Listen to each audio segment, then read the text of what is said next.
Well, hello there. How is everyone? I hope you're well on this terrific Tuesday. And you're looking absolutely terrific, by the way.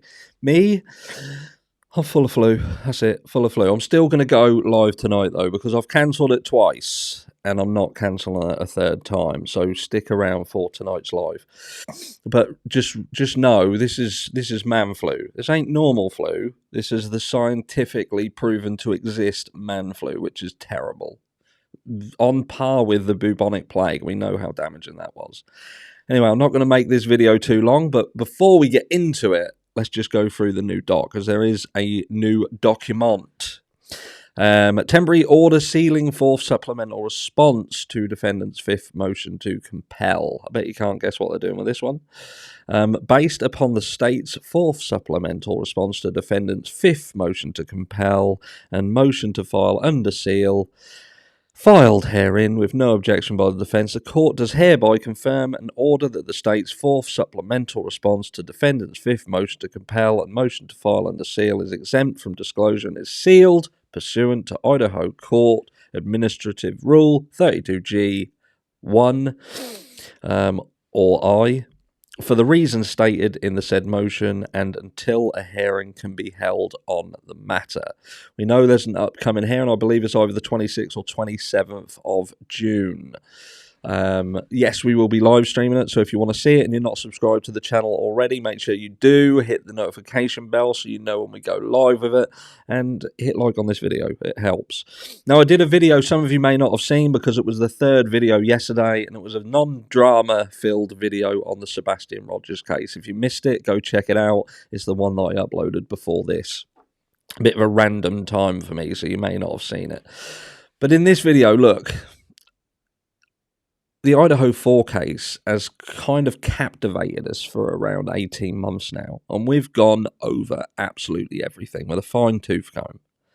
There's been some theories that we've agreed on, there's some that we've not agreed on, there's some that have caused uproar, like tunnels, for instance. I'm not a believer in the tunnels, not in any way, shape, or form, not at all.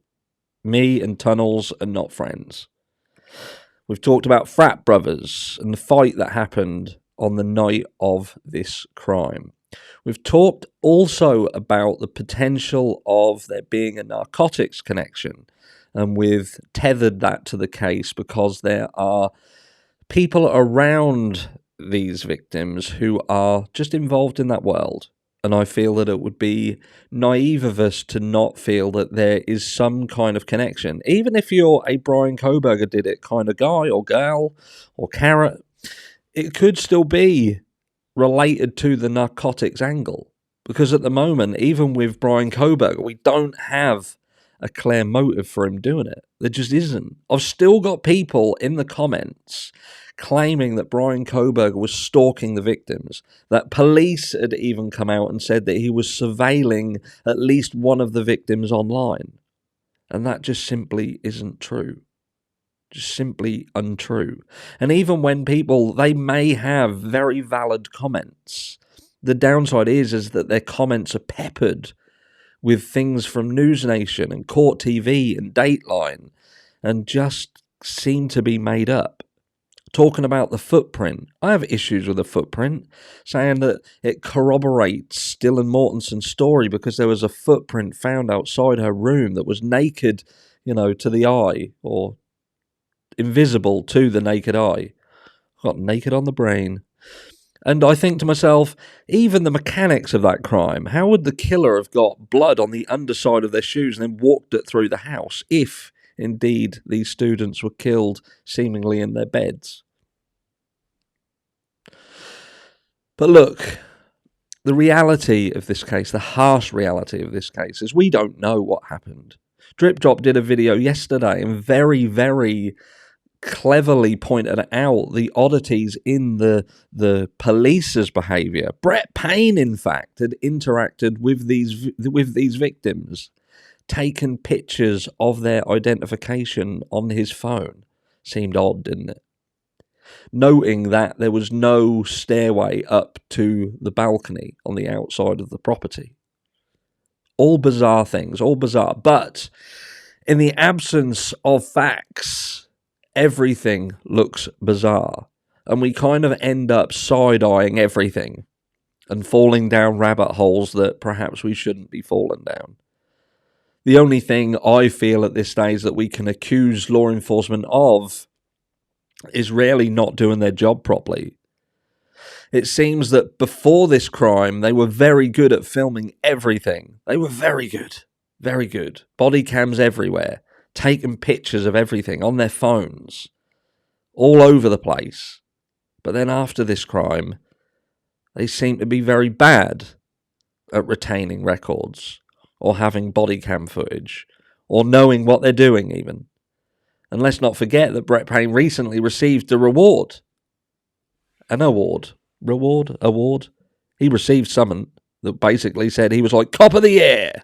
Cop of the Year. A Cop of the Year who doesn't seem to remember a great deal in potentially and most likely the biggest career the biggest career case that he will ever deal with. Ever.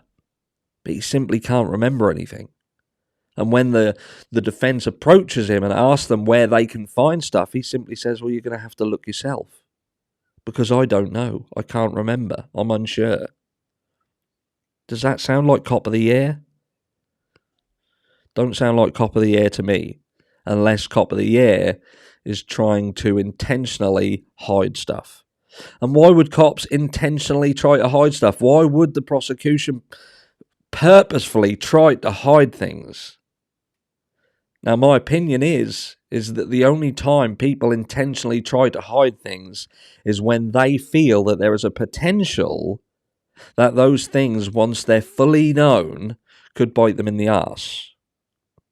And that's how I feel, and that is the harsh reality of this case. I don't think that the prosecution and law enforcement are 100% convinced at all. I believe they were out there to get a job done.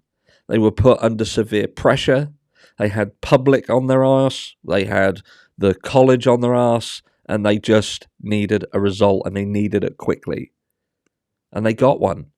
And they made a mistake of believing that Brian Koberger was potentially someone that could be fitted up for this crime, and it would be incredibly difficult, if not impossible, for him to dig his way out of. Because they knew right from the start what he was doing this night. They knew. And they knew that in accordance with their laws and legislation, he wouldn't be able to prove it. And he would have to go through the system. And once he is in the system and he is facing potentially a jury from the area, that the hatred, the animosity that I've said before, which is palpable, would be enough to convict. And it would be job done. Game over. And my fear is that that's where we are with this. Now, us on the internet, we can talk about all the things that we think, that we don't think. We can talk about the things on the peripheral. We can talk about Odin. We can talk about the Aryans. We can talk about the narcotics. We can talk about the odd behaviour of law enforcement. We can talk about the odd things around these students. We can talk about the Chapin family and how Ethan seemed to be the one victim that was completely clean of anything, and the fact that his family seems to be distancing themselves from all the others.